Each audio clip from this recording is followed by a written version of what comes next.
The first truly literate generation. Remember those silly days in the 1990s when Clinton, Gore, and their friends cobbled together our money to put computers in every classroom and community center? The hope was that the computer would at last do what the government has so far been unable to do after a century of work: make every child literate and high-minded. It turned out that most of the new computers gathered dust and became obsolete. The web was dull and uneventful in those days, but no longer. It turns out that there was a kernel of truth in the Clinton view. Computers can be a wonderful tool for learning. What looks like time-wasting provides important technical training, a vehicle for healthy socializing, access to a vast world of information from all ages, and crucial practice for literary expression that will pay lifelong returns. No, it won't turn a pig's ear into a silk purse, but it can give a kid an extra boost in many ways. Hey, wow, my son just won the World Cup on his video game! Consider the major one: writing ability.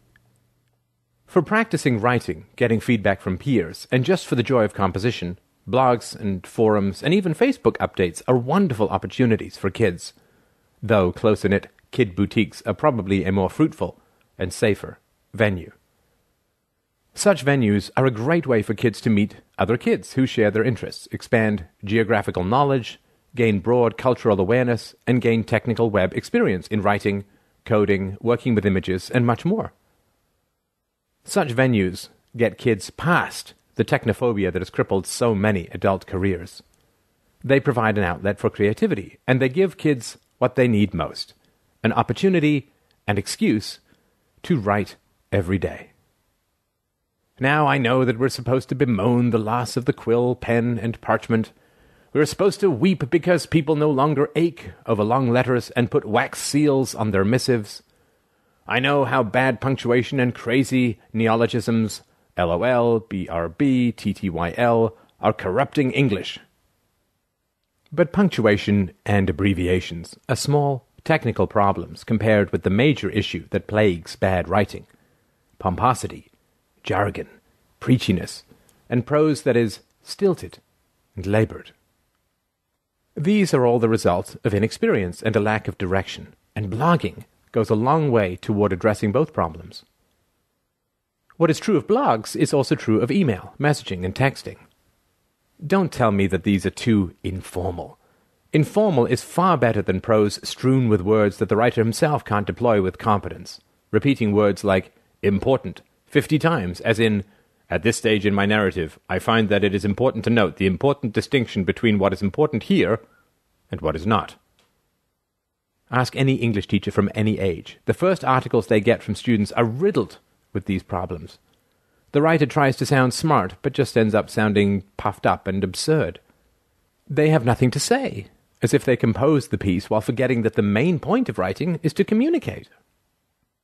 This is not only a problem in our time. Mark Twain famously satirized the 19th century approach to teaching writing in Tom Sawyer, in his reporting of a schoolgirl's composition examination. A prevalent feature in these compositions was a nursed and petted melancholy. Another was a wasteful and opulent gush of fine language. Another was a tendency to lug in by the ears particularly prized words and phrases until they were worn entirely out. And a peculiarity that conspicuously marked and marred them was the inveterate and intolerable sermon that wagged its crippled tail at the end of each and every one of them.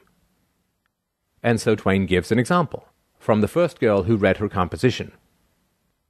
In the common walks of life, with what delightful emotions does the youthful mind look forward to some anticipated scene of festivity. Imagination is busy sketching rose-tinted pictures of joy. In fancy, the voluptuous votary of fashion sees herself amid the festive throng, the observed of all observers. Her graceful form, arrayed in snowy robes, is whirling through the mazes of the joyous dance. Her eye is the brightest, her step is the lightest in the gay assembly. In such delicious fancies, time quickly glides by, and the welcome hour arrives for her entrance into the Elysian world, of which she has had such bright dreams. How fairy-like does everything appear to her enchanted vision? Each new scene is more charming than the last. But after a while, she finds that beneath this goodly exterior, all is vanity. To be sure, a high school student who wrote this well today would be considered a genius. But it's still insufferable. It's artificial, affected, puffed up, and vacuous. Why do students write this way? They don't have an audience, they don't have anything to say, and they haven't written enough to acquire real skill. Let's take the last point first. The acquisition of expertise in any field is the product of relentless repetition. The World Series in baseball, for example, is the culmination of tens of thousands of batting sessions and casual games of catch in the backyard and practice field. But somehow we tend to forget this with writing and composition. The main experience kids have with it is through a string of high-pressure performances, term papers for class. Digital communication is different. It is something you write every day. You fire off answers in a flash. You keep them short. You write and write and write, and you get your point across. Mostly you just do it again and again, and you get better and better at it. Writing becomes part of life, not a phony baloney exercise you affect to please an authority figure. And yes, digital communication overcomes the something to say problem too. The purpose is to make a point of some sort, even if it is, my little brother is driving me crazy.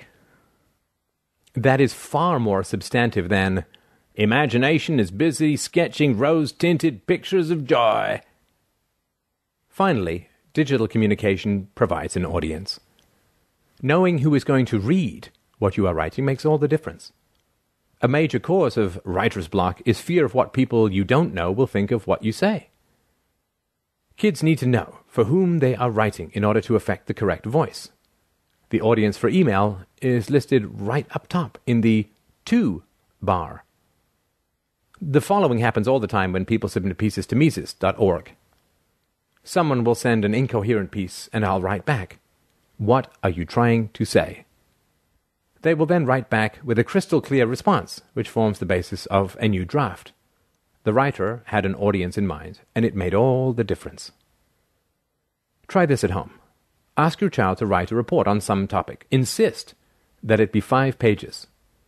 If the kid is typical, he will labor for days and turn in pap. Give that same kid a Gmail account and ask him to drop you an email about what he knows about lizards, and you might find 5 pages arriving in less than an hour. This is a wonderful and underappreciated medium. It should be exploited by all parents and educators. Far from killing literacy, email is producing the first fully literate society in many eons, perhaps ever. Never before has it been so necessary that every person in the whole of the population be capable of writing well. For the first time in history, people are practicing the craft on a daily basis, even from the youngest ages. The sooner they begin, the better. One last word on this topic. Do not let kids type using an incorrect method. Download Typing Pal for $20 and your kid will be typing well in a matter of weeks without having to endure the horrors of typing class, which is another subject entirely.